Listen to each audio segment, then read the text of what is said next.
Oke, Assalamualaikum warahmatullahi wabarakatuh. Eh, Perkenalkan kami dari kelompok 18 dengan anggota saya Muhammad Irfan Naufal, NIM 2018-187, dan rekan saya Hafiz Salsabila Pradana, NIM 2018-220.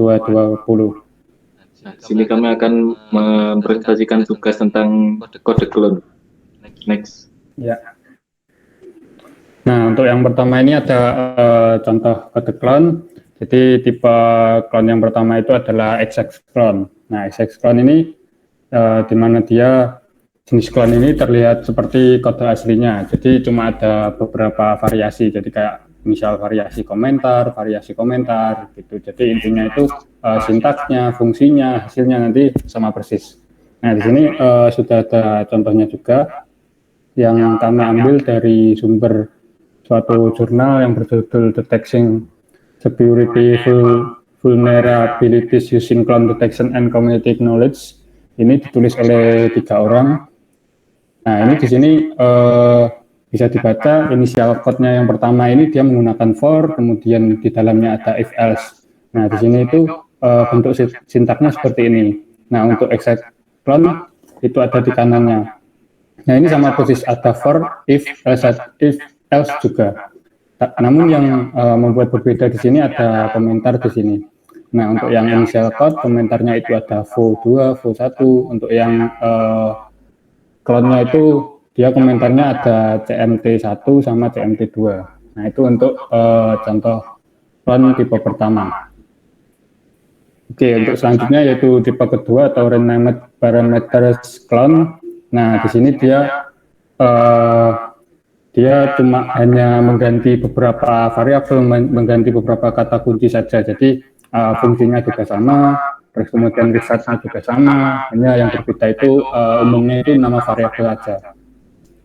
Nah, di sini untuk contohnya yang kiri ini ada for, ada if else juga sama kayak yang pertama tadi. Di sini dia variabelnya pakai i, a, b sama ya i gitu. Terus kemudian yang clone-nya ini di sini ada J, Y, X. Nah, yang membedakan itu hanya nama variabelnya saja. Untuk komentarnya, untuk fungsinya, untuk resultnya nanti juga sama.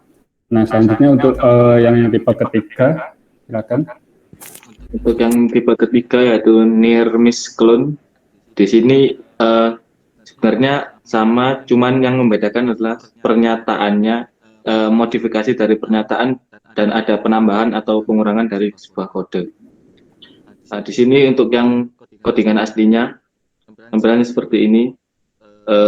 Jadi habis for lalu langsung ke if else. Sedangkan untuk cloningnya ada penambahan yaitu A sama dengan 10 dikali B. Ya, hanya itu saja. Lalu lanjut. untuk tipe 4 ini yaitu semantic clone. Di sini menggunakan sintaksnya sama tapi memiliki fungsi yang berbeda.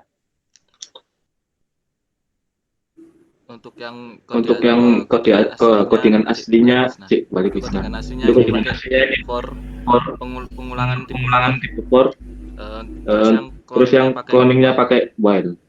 Perbedaannya ada di situ. Oke, next.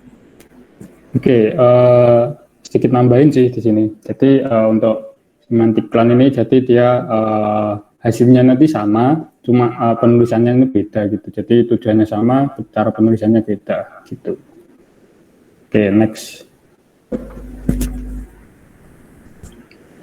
Nah, untuk contoh kode clone pada project kami, untuk contoh tipe yang pertama ini ada di kelas API underscore product controller.php. Di sini ada di fungsi index. Dan yang satunya yang di clone-nya ini ada di API kelas API vendor controller PHP. Sama juga di fungsi index. Di sini tidak ada perbedaan sama sekali. Jadi benar-benar persis untuk keduanya. Oke, next. Untuk tipe kedua rename atau parameterized clone. Nah, di sini pada codingan ini di kelas service kategori controller. dan juga service sosmed controller. Nah, di sini yang membedakan terletak pada nama ininya. Apa metode? Nama variabel ini, kategori sama sosmed. Di sini kategoris dan sosmed sebenarnya fungsinya sama, cuman metodenya saja yang berbeda.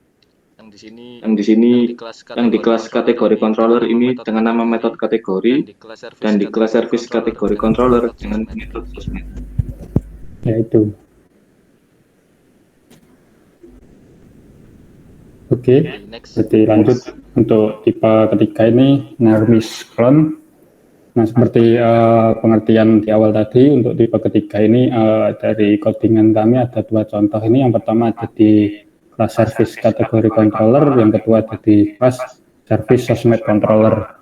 Nah, di sini itu dia itu intinya sama, fungsinya juga sama, risetnya juga sama semua. Yang membedakan itu cuma hanya beberapa hal. Yang pertama ini ada kayak variabel yang di service kategori controller ini ada kategori, terus yang service sosmed ini ada sosmed. Nah, kemudian yang di service sosmed ini yang membedakan juga dia di sini ada menambahkan beberapa parameter, menambahkan beberapa pernyataan di sini. Nah, kalau di service kategori ini, di sini dia setelah nge-find datanya dia langsung nge-delete dan return resultnya. Nah, kemudian ketika di service sosmed, dia yang pertama itu nge-find datanya, terus kemudian ngecek image-nya, terus kemudian menghapus dan nge-return resultnya. Itu untuk tipe ketiga. Nah, untuk tipe keempat ini semantic clone. Di sini dia kayak pengertian di awal tadi, dia sintaknya beda, penulisan beda, semuanya beda, tapi tujuannya sama, bahwa riset hasil akhirnya sama. Nah, di sini pada contohnya codingan kami ini terletak di order new controller, terus kemudian ada di deposit new controller. Nah, untuk di order new ini dia ada suatu fungsi untuk menambahkan order, terus kemudian yang di deposit ini ada suatu fungsi untuk menambahkan deposit. Intinya untuk tujuan akhirnya sama-sama menambahkan data. Namun cara penulisannya, sintak-sintaknya itu juga beda banget di sini. Itu. Oke, mungkin cukup sekian dari kelompok kami, dari kelompok 18. Terima kasih atas perhatiannya. Assalamualaikum warahmatullahi wabarakatuh.